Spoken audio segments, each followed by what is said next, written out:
Now we go live to Bogota, where our correspondent Natalia Margarita is there. Natalia, can you hear us? It's great to touch base with you. Hello, Natalia? Natalia, can you hear me? Hello? Yeah, I can hear you now, Regan. It's great to touch base with you. Well, so President Santos used some very strong language yesterday. He, well, not only criticizing Venezuela, but its political system. What kinds of reactions have you been getting there on the ground in Colombia?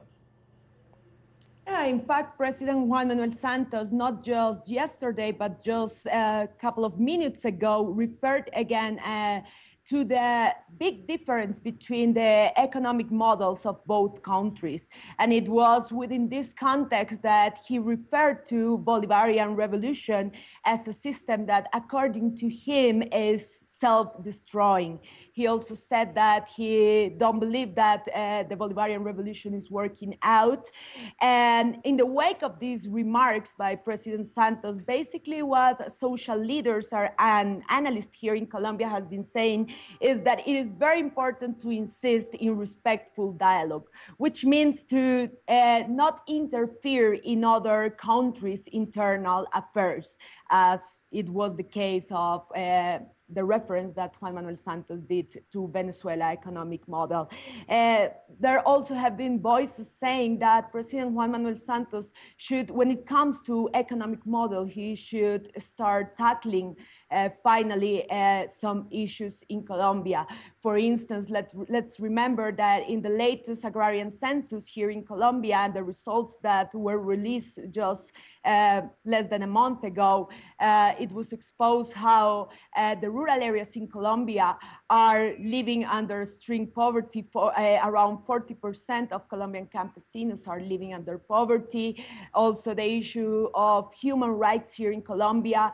Yesterday, in the wake of the national commemoration of human rights, we got to know some alarming numbers, such as that in the first half of 2015, some 69 human rights defenders and social leaders have been assassinated. So in the wake of this,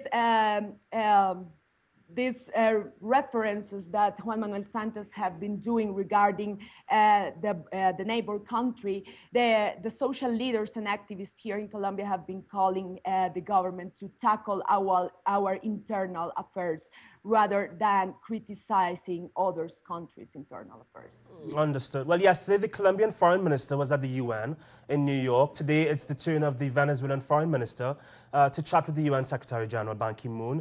Do you get a sense there that the United Nations can play a positive role in the border crisis? Well, we need to wait. In fact, this meeting happened. Our foreign minister, Maria Angela Holguin, held this meeting with Secretary General Ban Ki-moon. Now we still need to wait what the results of the meeting between Foreign Affairs Minister of Venezuela, Delcy Rodriguez, and Ban Ki-moon, what results we will have on that before knowing whether, which is going to be exactly the role that the UN it's going to play here. But something important to highlight is that the UN already called and insists again in bilateral dialogue and respectful dialogue between both countries as the only way out of this border crisis.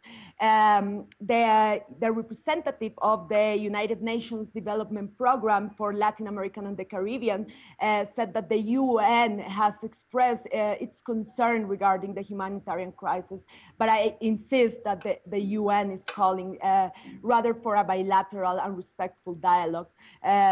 There is also lots of expectations here regarding whether a meeting directly between both presidents, President Juan Manuel Santos and President Nicolas Maduro, is finally gonna take place or not. But this is basically what people have been insisting here, that it's time that both presidents sit face to face and discuss these issues that at the end develop in this border crisis.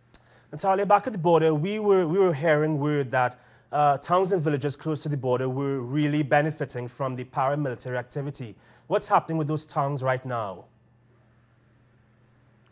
Can you repeat again, Regan? I'm not listening to you very well.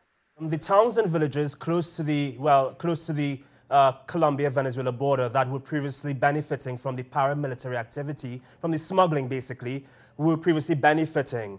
Now they aren't. What's going on in those towns and villages, you think?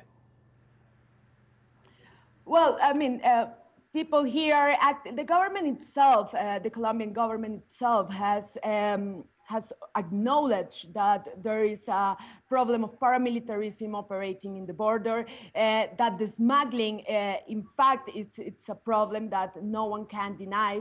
But I insist in the thing of bilateral dialogue. Also, President Santos said that while acknowledging that these problems are real, that are a fact that is happening here in the border, but that this should be tackled together. Also, social leaders here has been saying that, for instance, the issue of smuggling is an issue of co-responsibility, and that's what they are calling for both presidents to meet.